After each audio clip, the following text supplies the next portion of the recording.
Hey everyone, and welcome back to the channel. Today, we are diving deep into the world of Oka gearboxes. I'll be showing you exactly what makes these little boxes tick, covering everything from their unique design and common problems to maintenance tips and potential upgrades. We'll even look at some common myths surrounding these gearboxes and hopefully clear up some confusion. So, if you're curious about Oka gearboxes, stick around, this video's for you. Hey everyone, and welcome back to the channel. Today we are diving deep into the world of the VAZ 1011's Oka gearbox. We are going to cover some common transmission breakdowns, give you the basic information you need to understand this little gearbox, walk you through self-diagnosis, and finally, show you how to replace the clutch yourself. Let's get started. First up, transmission breakdowns. The Oka gearbox, while generally reliable, isn't immune to problems. One of the most common issues is gear grinding. This usually points to worn synchromesh rings, which are responsible for matching the speeds of the gears before they engage. You might also experience difficulty shifting into certain gears, which could indicate a problem with the shift linkage, worn shift forks, or even low transmission fluid. Another common problem is whining or humming noises coming from the gearbox, often indicating worn bearings. These noises can get progressively louder, so it's crucial to address them early. Sometimes, you might even experience complete gear failure, which usually requires a full gearbox rebuild or replacement. Remember, neglecting these issues can lead to more serious and costly repairs down the line. Regular maintenance, including checking and changing the transmission fluid, is key to preventing many of these problems. Now, let's talk about the basics.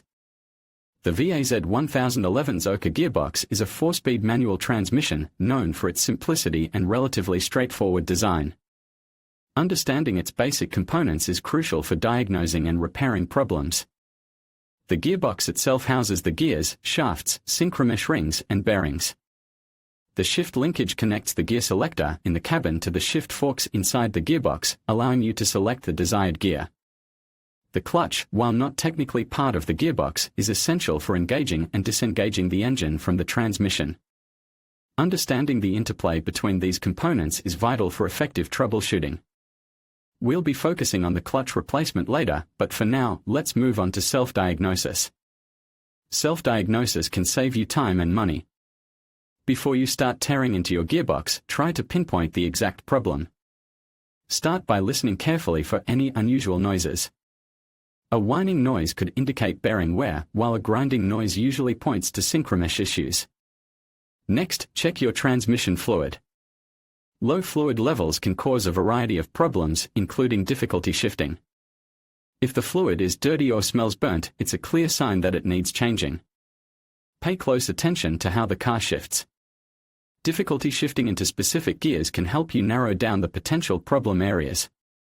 Remember to always consult a repair manual for detailed diagrams and specifications. Don't be afraid to take your time and carefully examine each component. A methodical approach is key to successful self-diagnosis. Finally, let's tackle the clutch replacement. This is a more involved process, but with the right tools and patience, it's entirely doable at home. First, you'll need to disconnect the battery and raise the car securely on jack stands. Then, you'll need to drain the transmission fluid and remove the transmission bell housing. This will expose the clutch assembly. Next, you'll need to carefully remove the old clutch disc, pressure plate, and throw out bearing. Before installing the new components, make sure to clean the flywheel thoroughly. Installation is essentially the reverse of removal. Remember to torque all bolts to the manufacturer's specifications. Once everything is reassembled, lower the car, refill the transmission fluid, and test the clutch. This is a significant undertaking, so if you're not comfortable working on your car, it's always best to seek professional help. But if you're mechanically inclined and have the necessary tools, replacing the clutch yourself can be a rewarding experience and save you a significant amount of money. Hey everyone, welcome back to the channel.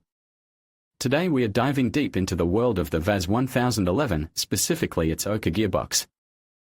I'm tackling a project that many consider impossible, replacing the clutch on my 2000 and TWO Lada Oka HHFIFTY TWO without removing the entire gearbox. This is a challenge, I'll admit, but I've been working on this for a while and I'm excited to share the process with you. We'll be following along with my Drive TWO post, so be sure to check that out for extra pictures and details. Now, why am I even bothering with this? Well, let's talk about the necessity of transmission repair on these little cars. The Oka gearbox, while simple in design, is prone to certain issues. Wear and tear on the clutch is common, especially if you've been pushing the car hard or haven't maintained it properly. And let's be honest, sometimes you just need a clutch replacement, and pulling the entire gearbox is a huge job. So, I'm showing you a way to potentially save yourself a lot of time and effort. We'll be going through the entire process step by step, showing you exactly what's involved. I'll be pointing out some of the tricky bits, the things you really need to pay attention to, and some helpful tips and tricks I've learned along the way. Let's move on to a deeper look at the powertrain and transmission of the Oka itself. Understanding the layout and how everything fits together is crucial for this type of repair. We'll be examining the engine's position relative to the gearbox, the placement of the clutch assembly, and the various linkages and components that we'll be working around. I'll show you exactly what I'm seeing, and we'll go through the various components in detail. You'll get a much better understanding of how everything works together, and that will help you follow along with the clutch replacement process. We'll be looking at things like the bell housing, the pressure plate, the clutch disc, and the throwout bearing. I'll explain the function of each part and how they interact to transfer power from the engine to the wheels. This is important because it will help you understand why we are doing what we are doing during the clutch replacement. This is a great opportunity to learn more about the mechanics of your Oka and maybe even prevent future issues.